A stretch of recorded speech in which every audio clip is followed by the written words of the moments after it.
আমারও মনে হয়েছিল সবার সাথে একবার কথা বলা দরকার। আপনারা সবাই যখন এখানে আছেন আমিও এখানেই থাকছি। সবাই পেশেন্ট, একজন ডক্টর থাকাটা নেসেসারি। থাকো থাকো, সবাই একসাথে থাকলে তবেই তো আমাদের জোর। ঠিক কথা ঠাম্মি, আমাদের সবাইকে আলাদা করে দিয়ে আমাদের শক্তির জায়গাটাই ভেঙে দিয়েছে। ওরে, এই যে আমার দিদি ভাই সবাইকে কেমন এক জায়গায় আনলো। এইবার দেখ না যে চাকা কেমন উল্টো দিকে ঘোরে। হ্যাঁ, এতদিন ধরে ও আমাদের মাত দিয়েছে, এবার আমরা সবাই মিলে ওকে মাত দেবো বলে দিল। ব্যাস, ঠাম্মি যখন একবার বলে দিয়েছে তার মানে ধরেই নাও যে আমরা অর্ধেক যুদ্ধ জয় করে গেছি। তাহলে আদি আর পাবলোকে ডাকি? না না না ময়ূকবাবু, ওরে বাবারে, আদি আর পাবলোকে এখন ডাকবেন না। দেখুন, পাবলোকে না সুচিস্মিতা একদম নিজের বশে করে নিয়েছে। আদি আর পাবলো এখন এক জায়গাতে আছে। পাবলো যদি এখানে আমাদের সাথে আলোচনাতে থাকে তাহলে তো আমরা আলোচনাটা এগিয়ে নিয়ে যেতে পারবো না।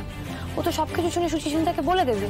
আর এখন যদি আদিকেও ডাকতে যাই, ও যদি এখন আদির পিছন পিছন এখানে চলে আসে, সেক্ষেত্রেও একই ব্যাপার ঘটবে, আমরা কিছু আলোচনা করতে পারবো না।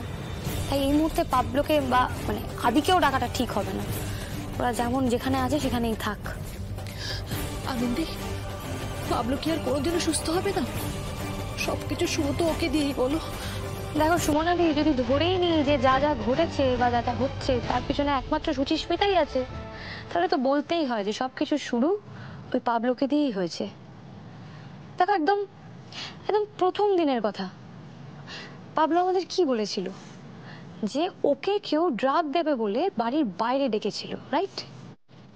তাই তো বলেছিল, আর ওকে বাড়ি নিয়ে এসেছিল সুচিস্মিতা।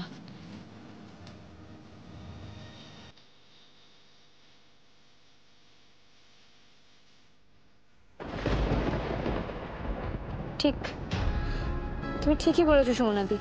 দেখো, আমাদের মাথাতে কিন্তু এটা একবারও আসেনি, আমিও একবারও ভেবে দেখিনি যে হতেই তো পারে যে সুচিস্মিতারই পাঠানো লোক পাবলোকে ফোন করেছিল, ওকেই ফোন করে বাড়ির বাইরে ডেকে নিয়ে গেছিল ইচ্ছে করে ওকে বিপদে ফেলবে বলে। আর সুচিস্মিতা সবটা জানতো, আর সুচিস্মিতা সেখানে হিরোর মতো এলো, পাবলোকে উদ্ধার করলো, নিজের একটা দারুণ ইমেজ তৈরি করে আমাদের লাইরি বাড়িতে ঢুকলো, যাতে আমরা কেউ সুচিস্মিতাকে সন্দেহ না করি এবং ওকে ভাবি যে ও পাবলো সেভিয়ার, রাইট?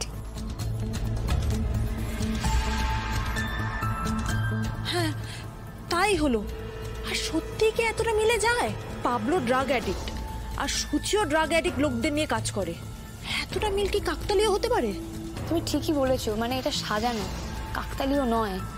অ্যাকচুয়ালি আমাদের মাথাতে কেন কিছু আসেনি জানো তো, কারণ তখন না আমরা পাবলোকে নিয়ে এতটাই ব্যস্ত ছিলাম যে সুচিস্মিতাকে পেয়ে আমাদের মনে হয়েছিল যে আমরা হাতে চাঁদ পেয়েছি। আনন্দি, তুমি তো নিজেই ওকে বাড়িতে থেকে যেতে বলেছিলে।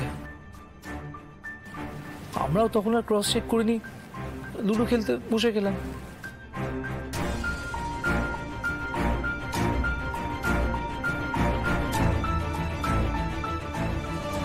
হ্যাঁ, আর ওই মেয়ে এসেই কেমন লুডোর কথা বললো। তোরাই বল না, ওই লুডো খেলার সঙ্গে আমাদের কত আবেগ জড়িয়ে আছে, তাই না? ঠিক যেমন করে আনন্দি প্রথম দিন এসে লুডো খেলার ছলে মাকে ইনজেকশন দিয়েছিল, ঠিক তেমন করেই ওই মেয়েটা লুডো খেলে পাবলোর উইথড্রল সামলাচ্ছিল। আর আমরা সবাই আনন্দের সাথে ওর মিল দেখে গোলে জল হয়ে গেলাম। হ্যাঁ তা তো একটু হয়েছি। আসলে আনন্দির সাথে কারো মিল থাকলে আমরা না তাকে ঠিক সন্দেহ করে উঠতে পারি না। ওটাই ভুল, সবাই তো আমার দিদি ভাই না। এই আনন্দি, কি ভাবছো? দেখো তনুশ্রীদি, সেই সময় পাবলোর যা অবস্থা হয়েছিল, সুচিস্মিতা ছাড়া কিন্তু আর কেউ ওকে ওইভাবে সামলাতেও পারেনি, তাই না? তাই তো আমরা ওকে আরো বেশি করে ভরসাটা করেছিলাম। আমাদের দুর্বলতাটা ও বুঝে গেছিল, ঠিক সেই জায়গাতেই আঘাত করলো, বুঝলি? হ্যাঁ, সবই বুঝলাম, কিন্তু কি করে ধরে নিচ্ছ বলো তো যে এই সব কিছু ওই মেয়েটাই করেছে?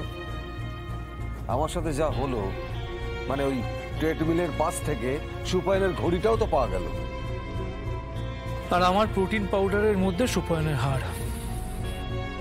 হ্যাঁ তাই তো। আচ্ছা আনন্দি, সব জায়গা থেকে তো ওই কুলাঙ্গার সুপায়নেরই জিনিসপত্র পাওয়া যাচ্ছে, তাহলে তুই সুচিকে এর মধ্যে কেন জড়াচ্ছিস বলতো? হ্যাঁ মানে সুপায়নদার হাড়, আংটি, ঘড়ি এসব পাওয়ার পরেও আমি কেন সুপায়নদাকে সন্দেহ করছি না, তাই তো? দেখো মা, আমার যা মনে হয় সুচিস্মিতা না জানতো যে এই প্রশ্নগুলো ওর দিকে যাবে। একটা জিনিস তোমরা সবাই ভেবে দেখো, যখন যখন যেখানে যেখানে যা যা ঘটেছে সব জায়গা থেকে কিন্তু সুপায়নদারই কিছু না কিছু জিনিস পাওয়া গেছে, এবং আমার মনে হয় এটাকেও ইচ্ছাকৃতভাবে রেখেছে যাতে যে কাণ্ডটা ঘটাচ্ছে তার দিকে আমরা ফোকাস না করে আমাদের ফোকাসটা আমরা অন্যদিকে নিয়ে যাই। অনেক সময় ক্রিমিনালরা ক্রাইমের জায়গায় ইচ্ছে করে ভুল ক্লু ছেড়ে যায়, যাতে করে ইনভেস্টিগেশনটা শুরু থেকেই ভুল পথে এগোয়। দেখুন ময়ূরবাবু, আমি মনে হয় বলছি বটে, বাট আমি না শিওর, জানেন তো, এটা আমার বিশ্বাস সুপায়নদার প্রত্যেকটা জিনিস প্ল্যান করা হয়েছে। কিন্তু ওই মেয়েটা এত কিছু পাবে কি করে? মানে সুপায়নের ঘড়ি, আংটি, আমাদের ছবি দেওয়া লকেট, এগুলো তো সবকিছু সুপায়নের অনেক কাছের জিনিস। রাইট, সুচি তো সুপায়নকে চেনেও না। চেনে না এই কথাটা না এখন জোর দিয়ে বলতে পারবো না বাবা।